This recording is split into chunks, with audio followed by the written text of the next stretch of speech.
Hepinize merhaba arkadaşlar. Bu videomda sizlere Gate.io borsası nasıl kullanılır bunu göstereceğim arkadaşlar. Bu videoda Gate.io borsası nedir, nasıl kullanılır, özellikleri nedir, bu borsayı diğer borsalardan farklı kılan, neden bu borsayı kullanmamız gerekiyor, bu borsanın özellikleri, kazanç yöntemlerini sizlere tanıtacağım arkadaşlar. Gerçekten bu Gate borsası, Gate.io borsasının kazançları çok iyi arkadaşlar. Çünkü diğer borsalara göre farklı özellikleri var. Şimdi bunları da videonun ilerleyen kısımlarında anlatacağım. Videoyu başından sonuna kadar izlemeyi unutmayın arkadaşlar. Gerçekten güzel kazanç yöntemleri anlatacağım Gate.io borsası üzerinden.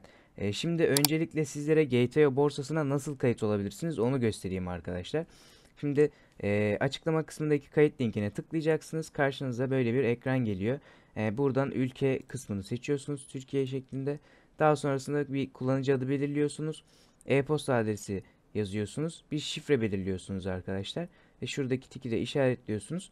Sonraki deyip ilerliyorsunuz arkadaşlar. Daha sonrasında sonraki dediğiniz zaman sizden bir de trade şifresi istiyor arkadaşlar. Fon şifresi. Sonraki dediğinizde sizden bir fon şifresi istiyor. Bu fon şifresi de aynı bankalarda bu kart şifrelerinde kullandığınız gibi burada da 6 haneli rakamdan oluşan bir şifre belirleyeceksiniz. Bu şifre de arkadaşlar dediğim gibi fon şifresi olarak geçiyor. Bu fon şifresi de şu işe yarıyor. Borsa üzerinde alım satım yapmadan önce sizden öncelikle fon şifrenizi istiyor arkadaşlar. Yani sizin güvenliğiniz için alınan bir şifre. Normal hesap şifrenizin dışında buradan sonraki dediğiniz zaman karşınıza bir ekran çıkıyor ve oradan 6 karakterli 6 tane sayı içerecek bir fon şifresi belirlemenizi istiyor. Daha sonrasında yine ilerlediğinizde yazmış olduğunuz mail adresinize bir doğrulama maili geliyor ve hesabınızı doğruluyorsunuz. Daha sonrasında hesabınıza giriş yapabilirsiniz arkadaşlar. Ben şimdi hesaba giriş yapacağım. Giriş yaptıktan sonra kimlik onayı nasıl yapılabilir? KYC kısmı. Kimlik onayının nasıl yapıldığını anlatacağım sizlere. Evet arkadaşlar ben şimdi hesaba giriş yaptım. Şu anda ben bir tane deneme amaçlı bir hesap oluşturdum arkadaşlar. Şurada bakın insan simgesinin üstüne geldiğim zaman burada deneme video adında bir hesap oluşturdum ben. Benim zaten normalde bir hesabım var. Kimlik onayımı da yaptım.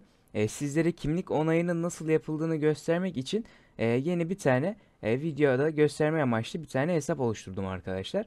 Şimdi sizlere kimlik onayı nasıl yapılır bunu anlatacağım arkadaşlar. Kimlik onayı KYC onayı arkadaşlar. KYC, Know Your Customer. Yani Türkçesiyle müşterini tanı anlamına geliyor. Zaten bütün kripto para borsalarında KYC yani kimlik onayı mevcuttur. Hani bilmeyenler için söylüyorum. Zaten bilen kişiler ne demek istediğimi anlar. Kimlik onayı yani kimliğimizi neden borsaya veriyoruz? Borsada işlem yaparken hesabımızda bir sıkıntı olduğu zaman bu hesabın size ait olduğunu doğrulayabilmeniz için yani bir kere sizin güvenliğiniz açısından veriyorsunuz bunu. Ayrıca onun yanı sıra arkadaşlar borsada kara para aklanmanın önüne geçilmesi için alınmış bir önlem. Şimdi KYC onayı nasıl yapılıyor GTO borsasında? Şimdi hesabınızı oluşturdunuz arkadaşlar. Daha sonrasında burada bakın insan simgesinin üzerine geliyorsunuz. Burada arkadaşlar benim ismim deneme video. Bu şekilde bir hesap oluşturdum. Sonrasında doğrulanmamış diyor bakın burada gördüğünüz gibi. Doğrula kısmına basıyorsunuz. Bunu kapatabiliriz. Bunu sonra anlatacağım. Şimdi burada bakın KYC ID doğrulama diyor. Buradan arkadaşlar individual kısmına basıyorsunuz. Şimdi doğrula diyorsunuz.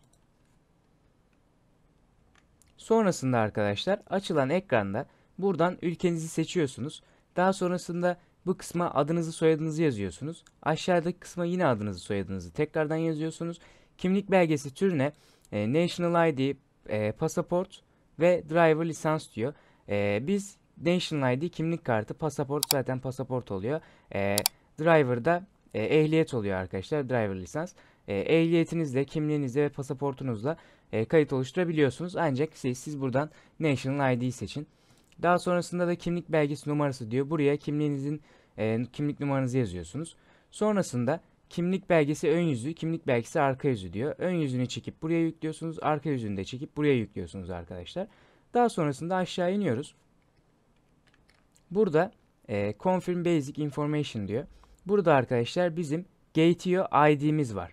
Bu Gate.io ID'nizi diyor boş bir kağıdın üzerine Gate.io ID iki nokta üst üste, sonrasında bu numarayı yazacaksınız arkadaşlar. Bakın şurada küçük kağıtta belirttiği gibi bakın. Gate.io ID'nizi bir kağıda yazacaksınız. Bir elinizde kağıdı tutacaksınız. Diğer elinizde de kimliğinizin ön yüzü gözükecek şekilde tutacaksınız. Ve bir selfie çekeceksiniz ya da sizi başka birisi çekebilir elinizde tutarken.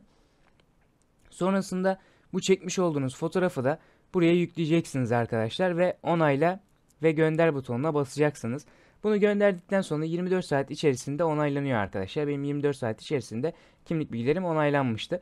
Şimdi bu onaylandıktan sonra arkadaşlar kimlik bilgi bu KYC1 onaylandıktan sonra bakın şuradan solda bakın sol en alta geliyorsunuz, güvenlik ayarları kısmından kimlik ve güvenlik diyor. Buraya geliyorsunuz. Burada arkadaşlar KYC1 onaylanmış olacak sizde. Onaylandıktan sonra şuraya geldiğinizde de burası doğrulanmış olur. Tik işareti olur burada yeşille. Bu onaylandıktan sonra buraya KYC2 diye bir kısım geliyor arkadaşlar. Orada KYC2 kısmını da onaylayabilirsiniz. O da arkadaşlar mobil uygulamasını indiriyorsunuz Google Play'den veya App Store'dan. Daha sonrasında yine kimlik ve güvenlik ayarlarına geldiğinizde KYC2'yi doğrula diyorsunuz. Ekran açılıyor ve işte kafanızı sağa sola doğru oynatın ya da ağzınızı açıp kapatın ya da gözünüzü kırpın diyor. Bunu yaptığınızda otomatik olarak KYC2'yi de anlık olarak direkt onaylıyor. KYC1'de bekletiyor sizi.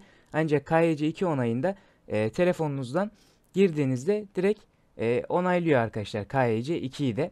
KYC2 zorunlu değil ancak KYC2'yi de onaylayın. Hesabınızda bir sıkıntı olursa daha iyi olur yani hesap güvenliğiniz açısından. Ben ikisini de onayladım. Şimdi kimlik onayı yapma bu şekildeydi arkadaşlar. Kimlik onayının nasıl yapıldığını sizlere gösterdim. Şimdi de hesap güvenliği ile alakalı birkaç şey söyleyeceğim. İşte fon şifresi, authenticator, SMS doğrulaması gibi. Şimdi ben kendi hesabıma geçeceğim, doğrulanmış hesabıma ve oradan anlatmaya devam edeceğim arkadaşlar. Evet arkadaşlar, ben şimdi hesabıma giriş yaptım. Şuradan bakın şu simgeye geldiğim zaman Teknokripto arkadaşlar gördüğünüz gibi şu anda benim hesabım doğrulanmış. Burada bakın gösterdiği gibi tıkla. Şimdi buraya tıklıyorum, bakın şuradaki kısma. Şuradaki ok kısmına tıklıyorum.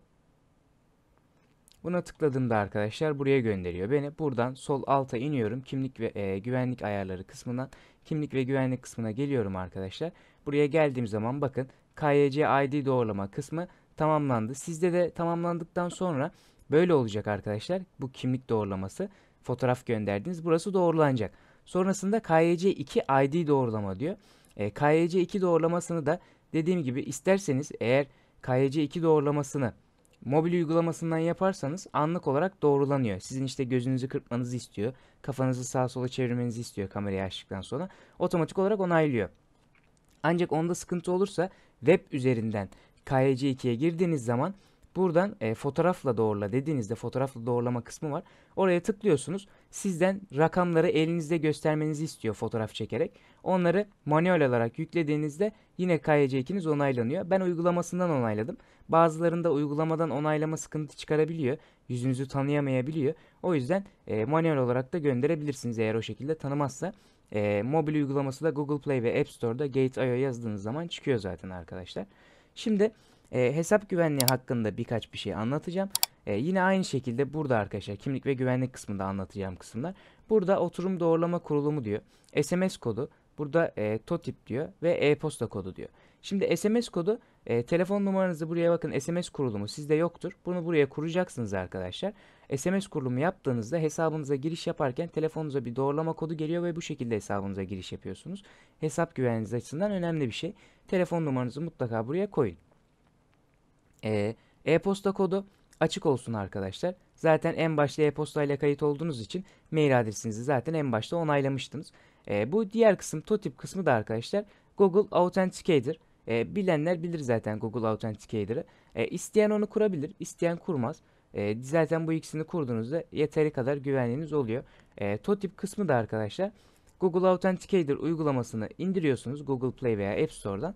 QR kodu taratıyorsunuz buradan. Bakın şurada iki faktörlü kimlik doğrulamasına burada bastığınız zaman, bende şu an o da açık. Buna bastığınızda size bir QR kod veriyor. İndirmiş olduğunuz Authenticator uygulamasındaki QR kodu burayla okuttuğunuz zaman size bir şifre veriyor sürekli. sürekli değişen, böyle 10 saniyede bir değişen şifreler veriyor. Bu şekilde güvenlik sağlayabiliyorsunuz. Ancak dediğim gibi ama bunu yapmasanız bile SMS kodu ve e-posta mutlaka açık olsun arkadaşlar. E, Bir diğeri de fon şifresi. Fon şifresini de zaten kayıt olurken belirliyordunuz. Fon şifresi de alım satım yaparken trade kısmından bir şeyi alıp satmadan önce size bu şifreyi soruyor. Yine aynı şekilde hesabınıza bir sıkıntı olursa hesabınızda kimse işlem yapamasın diye alınan bir önlem arkadaşlar. Şimdi nasıl kayıt olunur, kimlik onayı nasıl yapılır ve hesap güvenliği hakkında bilgileri verdim arkadaşlar. Şimdi nasıl para yatırabilirsiniz bunu göstereceğim sizlere. Şimdi buraya para yatırmak için arkadaşlar hesap ayarları kısmına geliyorsunuz. Fonlarım kısmına geleceksiniz buradan. Şimdi buraya geldiğinizde benim burada 172 dolarım var USDT. Biraz da XYM varmış. Toplam 178 dolarım var hesabımda.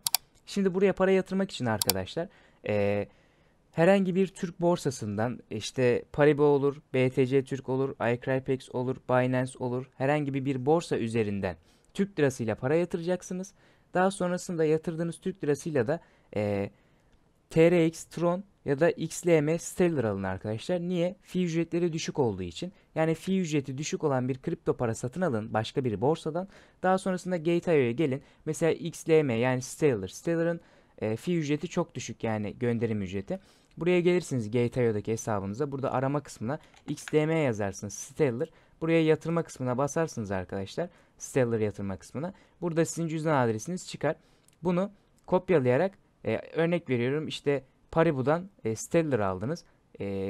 5000 liralık Stellar aldınız örnek veriyorum. Daha sonrasındaki buradaki cüzdan adresini Paribu'ya yapıştırarak Paribu'daki XLM'lerinizi buraya gönderirsiniz. Buraya gönderdikten sonra da arkadaşlar Trade kısmına gelirsiniz. Trade kısmından da USDT ile takasını yaparsınız arkadaşlar.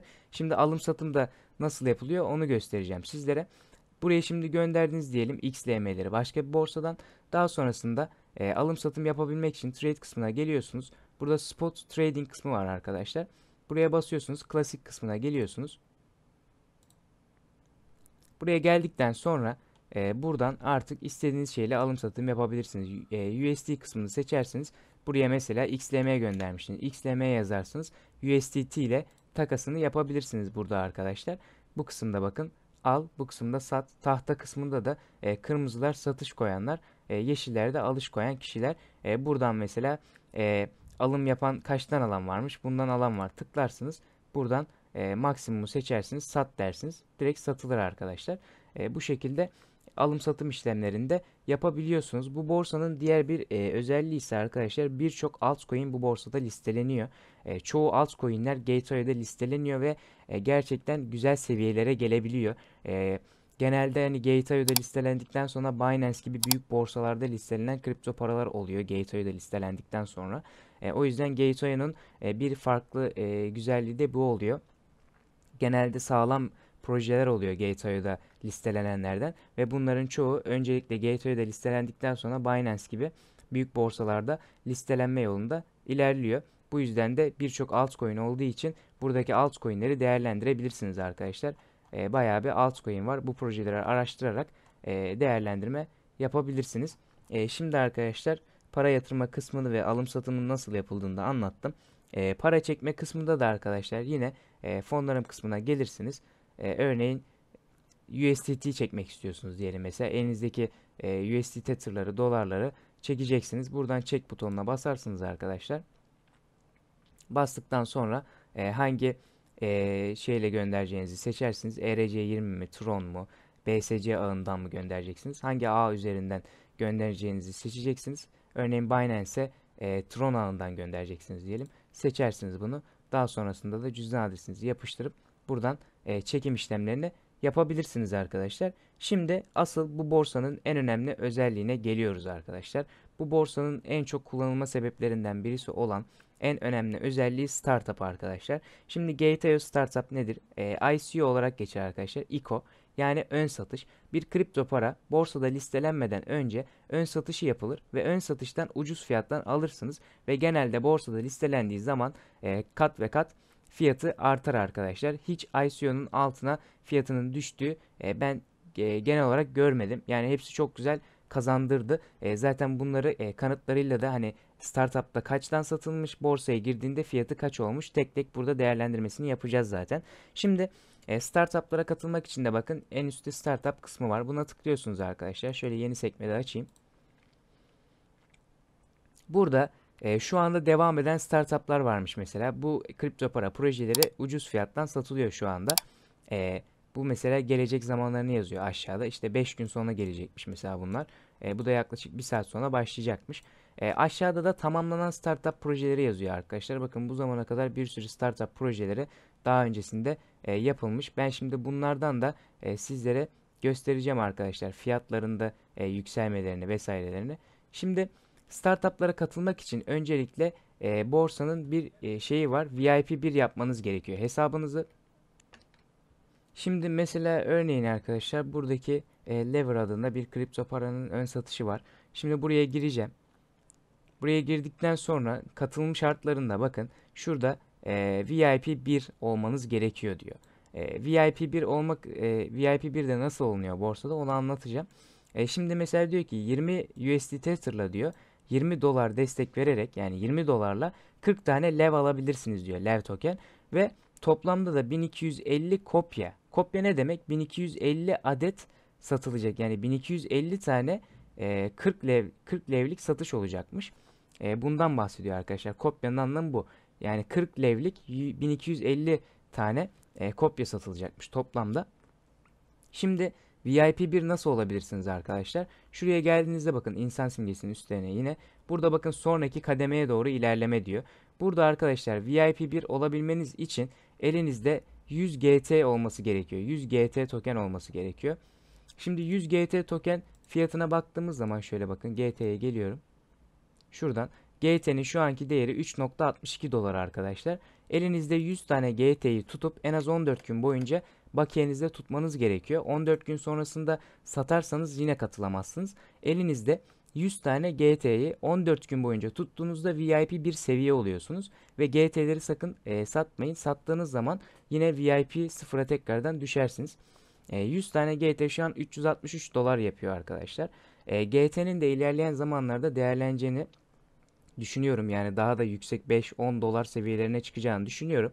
Çünkü startuplara katılmak için 100 tane GT tutmanız gerekiyor elinizde. Ve startup'a katılan kişiler ellerinde 100 GT'yi sürekli tutuyor. Ve GT sürekli işlem ücretleri GT ile işlem ücreti kullananlar işlem ücretini azaltmak için GT kullananların bu GT'ler yakılıyor arkadaşlar. Sürekli de bir yakım halinde. Yani GT'nin dolaşım arzı sürekli azaltılıyor.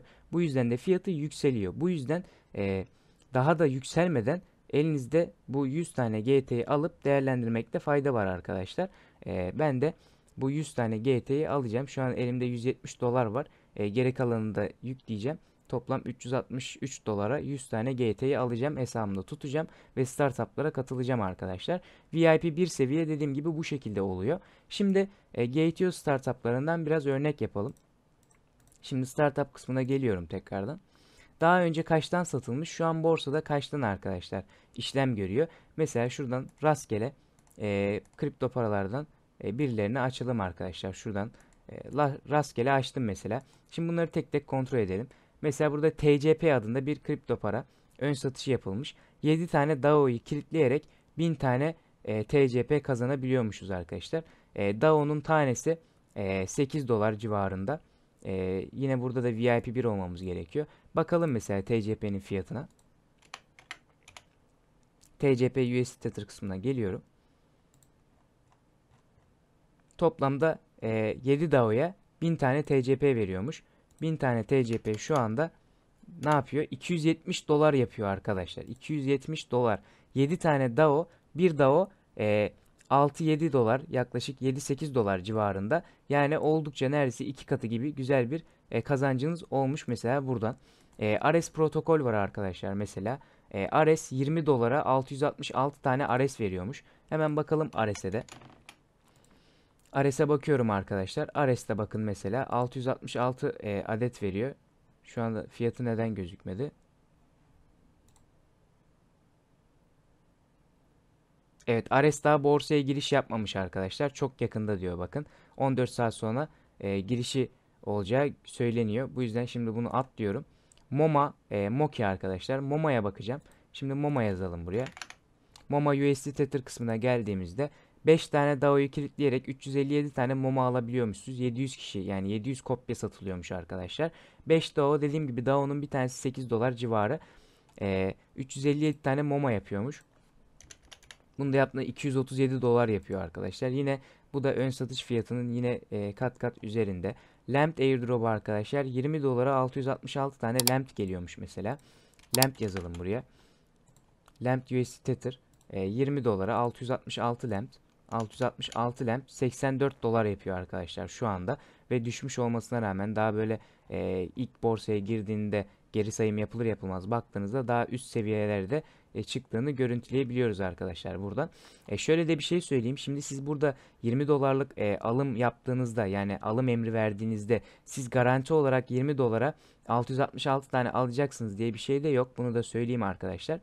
Çünkü çok kişi katıldığı için daha az da gelebilir elinize. Ancak az da gelse baktığımız zaman ön satış fiyatının kat ve kat üzerinde oluyor zaten. Hani bu yüzden de zaten garanti kazanç şekli gibi bir şey oluyor. O yüzden az da gelmiş olsa elinize kazanmış oluyorsunuz arkadaşlar yani. O yüzden değerlendirmekte fayda var. Hemen şöyle şunu geçeyim. Son olarak da oksijeni göstereyim. OXY arkadaşlar. Ön satış fiyatı 0.1 dolar. 40 dolara 400 tane OXY token geliyormuş. Oksijen token. Şimdi bakalım oksijenin fiyatına. OXY USD Tether kısmına geliyoruz. Bakın arkadaşlar, OXY bir adedi 3 dolar. Ve %5 düşmüş haliyle, yani şu anda 3.40'lara çıkmış, bakın 3.50'lere falan çıkmış. Şurada bir yükseliş olduğu kısımlarda 3.50'lere kadar çıkmış. Ön satış fiyatı bunun 0.1 dolar. Yani 0.10 dolardan satılıp fiyatı şu anda 3.15 dolar. 40 dolara 400 tane alıyorduk arkadaşlar burada. 400 tane yazdığımızda 40 dolara almış olduğunuz ön satış 1260 dolar yapıyor arkadaşlar.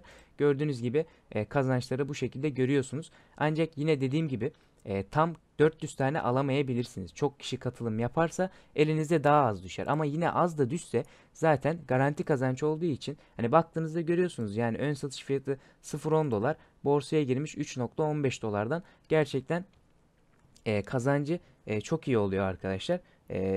Değerlendirmenizde fayda var.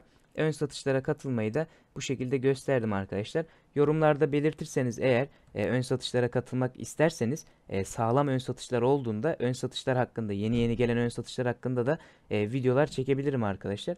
Bunu yorumlarda belirtin. Çekmemi isterseniz ön satışlar hakkında bilgi, borsaya kayıt olduysanız bunlar hakkında da videolar çekerim ön satışlar geldiği zaman. Bu şekilde ön satışlara nasıl katıldığını gösterdim. VIP 1 seviyenin de nasıl olduğunu gösterdim arkadaşlar. Gate.io tokeni de yine aynı şekilde, Gate.io'yu da şu şekilde göstereyim bakın. Gate.io token tutmanız gerekiyordu. GT token elinizde. Burada bakın GT hakkında kısmına geliyorum. Burada GT hakkında bilgi veriyor arkadaşlar bizlere. GT hala da geliştirme aşamasında olan bir kripto para. Arka planda geliştiriliyor ve sürekli de yakımı yapılıyor arkadaşlar. Bu kısımda da GT hakkında bilgileri öğrenebilirsiniz. Hani GT'nin de geleceği ben güzel görüyorum. Hani şu anda 3-3,5 dolar seviyelerinde, ben 10-15 dolar seviyelerine geleceğini düşünüyorum ki o seviyelere gelirse de zaten önü alınamaz bir şekilde daha da yükselişe devam eder. 14 günlük ortalama dediğimde bu arkadaşlar. 14 günlük ortalama GT tokeniniz elinizde 100 tane olması gerekiyor VIP 1 olabilmeniz için. Ancak sonrasında da dediğim gibi satmayacaksınız. 100 tane GT elinizde tutacaksınız. Ama VIP 1 olmanız için 14 gün geçmesi gerekiyor elinizdeki 100 GT'yi aldıktan sonra. Yani 100 GT'yi alır almaz VIP 1 seviye olmuyorsunuz. 14 gün sonra katılabiliyorsunuz startup projelerine. Onu da anlatmaya çalıştım yani. Şimdi Gate.io token'i de anlattım. Borsanın diğer bir özelliğine geçeyim arkadaşlar. Diğer bir özelliğini anlatacağım şimdi. Ama asıl en önemli özelliği startup kısmıydı arkadaşlar. Ben şimdi birkaç özelliğine daha değineceğim. Ama mutlaka startupları bir göz atın derim arkadaşlar. Diğer bir kısmı da finance kısmına geliyorsunuz arkadaşlar. Finans kısmına. Buradan hodl et kazan kısmı var arkadaşlar. Hodl et kazan kısmına geliyorsunuz. Burada da arkadaşlar bazı kripto paraları stakeleyerek buradan ekstra gelir elde edebiliyorsunuz arkadaşlar. Hodl et kazan kısmında. Mesela diyor ki USDG, USDG nedir arkadaşlar? USDG'nin de ne olduğunu anlatayım sizlere. USDG arkadaşlar, bakın şuradan bakalım hemen. Sabit kripto paradır. Stable coin'dir arkadaşlar. USDG aynı USDT gibi, yani USD Tether gibi USDG, USD Gate. Yani dolara sabit bir şekilde stable coin. Bir USDG 1 dolara sabittir arkadaşlar. Aynı USD Tether gibi. Yani USDG aldığınızda Gateio'nun USD para birimidir bu. Bakın Gateio USD stable coin diyor. Yani 1 dolara stabil bir coin'dir. Şimdi hodl kazan kısmına geldiğimizde arkadaşlar, burada mesela USDG ile alakalı bir şey var. Buraya kilitle ve kazan diyor. Mesela buraya arkadaşlar kilitleyerek elinizdeki USDG'leri buraya yazıyorsunuz, abone ol diyorsunuz ve buraya kilitliyorsunuz. 7 günlük kilitleme süreci varmış mesela. Buraya kilitlediğiniz zaman arkadaşlar elinizdeki USDG'leri, buna göre buradan bir pay alıyorsunuz arkadaşlar. Mesela burada ne diyor? Günlük %9'luk, %0.025'lik diyor. Buradan sizlere kilitlediğiniz için 7 gün boyunca kilitlediğinizde size burada ekstra olarak kazanç veriyor. Yani bu, siz elinizdeki parayı kilitleyip burada tuttuğunuz için size ekstra bir para veriyor. Siz bu elinizdeki dolarları tuttuğunuz için burada arkadaşlar ekstra paralar kazanabiliyorsunuz bu hodl kazan kısmında. Yani buraya stakeliyorsunuz, kilitliyorsunuz. Burada bakın DHV var. Farklı farklı kripto paralar mevcut. İşte TRX vesaire varmış mesela. Bunları buraya stakeleyerek ekstra kazançlar sağlayabiliyorsunuz. Daha öncesinde yapılanları da buradan gözükebiliyor arkadaşlar. Lamp yapılmış mesela daha öncesinde. Lockup diyor. Kilitliyorsunuz buraya ve burada bakın yüzde kaç kazanacağınızı işte söylüyor buradan. Buna göre ekstra kazançlar elde edebiliyorsunuz. Hodl kazan kısmından da arkadaşlar. Diğer bir kısım finance kısmına yine geldiğinizde burada yield farming kısmı var arkadaşlar. Yield farming kısmını da anlatayım. Borsanın tüm özelliklerini anlatıyorum ki çünkü aklınızda herhangi bir şey kalmasın. Yani borsadaki genel anlamda bütün özellikleri anlatıyorum. Zaten bu finance kısmında hodl kazan ya da yield farming kısmını çoğu kişi kullanmayacaktır. Ancak hani bilgi sahibi olmak isteyenler açısından anlatıyorum arkadaşlar. Ben asıl dediğim gibi startup kısmını kullanmanız daha mantıklı olur. Şimdi yield farming kısmı da arkadaşlar, buraya yield farming kısmına geldiğinizde Ethereum BTC, Ethereum USD Tether, Sushi ve Ethereum. Bunları arkadaşlar eşit miktarda Ethereum, eşit miktarda Bitcoin alarak bu ikisini arkadaşlar buraya stakeliyorsunuz. Bakın şunu işaretliyorsunuz. Buradan örnek veriyorum. Bir Ethereum aldınız siz. Hesabınızda bir Ethereum var. Bir Ethereum'un karşılığı da 0.05 Bitcoin'miş. Bir bu kadar da 0.05 Bitcoin hesabınızda olması gerekiyor. Sonrasında bunu buradan işaretleyerek add to diyorsunuz ve burada bir liquidity de ekliyorsunuz. Yield farming yapıyorsunuz. Burada farming yapıyorsunuz yani. Buna tıkladığınızda bunu ekliyorsunuz arkadaşlar. Ve burada ne kadar kazanacağınızı da gösteriyor işte. 7 günlük yield diyor. %11.60'lık bir kazanç diyor mesela. Burada işte detaylı bilgiler yazıyor arkadaşlar. Yine burada ne anlama geldiğini vesaire anlatıyor. Burayı Türkçe'ye çevirip de detaylı bir şekilde araştırmanızı da yapabilirsiniz. Bu şekilde likidite oluşturuyorsunuz buraya ve size buradan kazandırıyor. Bunu bozmak için de arkadaşlar, bunu bozmak için paraya çevir kısmına geliyorsunuz. Siz burada birleştirmiş olduğunuz tokenleri paraya çevir kısmına geldiğinizde, örneğin Ethereum ile Bitcoin'i birleştirmiştiniz, burada farming'ini yapmıştınız. Buna geliyorsunuz, çevir diyorsunuz arkadaşlar. Burada paraya çevir kısmına basıyorsunuz. Daha sonrasında bunlar tekrar hesabınıza Ethereum ve Bitcoin olarak geliyor. Siz ekstra olarak da kazanmış oluyorsunuz. Buraya yield farming'ini yapmış oluyorsunuz. Bu şekilde yield farming kısmı da bu şekilde arkadaşlar. Bunu da gösterdim. Bir diğer kısımda arkadaşlar puan indirimi kısmını göstereceğim sizlere. Puan komisyon indirimi. Bunu da arkadaşlar hesap ayarları kısmına geliyorsunuz. Buradan puanlarım kısmına gelirsiniz arkadaşlar. Buraya geldiğinizde bakın points kısmı, puan satın al kısmına basın.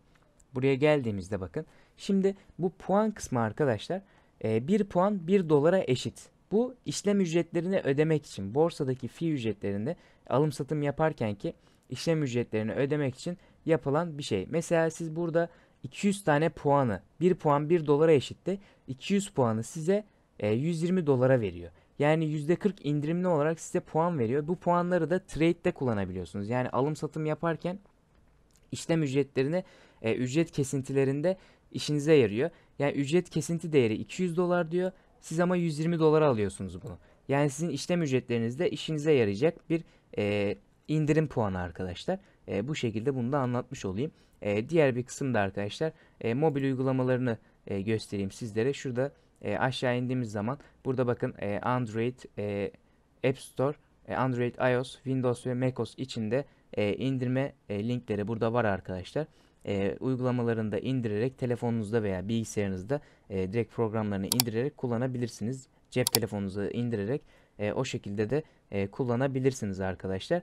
Evet, genel olarak Gate.io borsasındaki tüm özellikleri anlattım. Borsa nedir, nasıl kullanılır, nasıl kayıt olunur, kimlik onayı nasıl yapılır, hesap güvenliği, para yatırma, para çekme, alım satım nasıl yapılır, startup, ICO ön satışlara nasıl katılınır, VIP bir seviye nasıl olunur, Gate.io token, GT nedir, hodl et kazan, yield farming, puan komisyon indirimi, USDG stablecoin ve Android, iOS, Windows ve macOS uygulamalarını sizlere tanıttım arkadaşlar.